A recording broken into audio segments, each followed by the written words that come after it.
Entre l'émission d'un eurobond sur le marché international et un projet de placement privé auprès des investisseurs, les autorités togolaises ont finalement choisi la seconde option.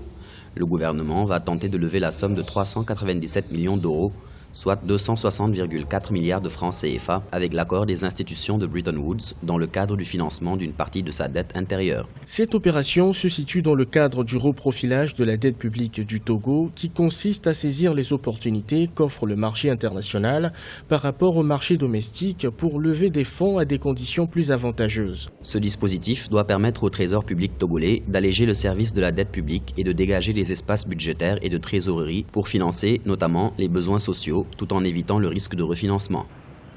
Le risque étant augmenté compte tenu du secteur privé et des créanciers publics ou privés qui vont venir, on risque d'avoir un double problème. Que d'abord ces créanciers privés revendent leurs dettes et que très rapidement des États européens se mettent dans le jeu. Et du coup, comme en Grèce, on aura deux créanciers, et le côté public et le côté privé, ce qui va mettre le Togo en situation très délicate de remboursement si le Togo n'honore pas ses engagements. L'opération prévue par le gouvernement togolais devrait être bouclée avant la fin de l'exercice 2019. En rappel, alors qu'elle plafonnait à plus de 80% à la fin 2016, la dette publique du Togo est passée en dessous des 70% fin mars 2019, selon le ministère de l'économie et des finances.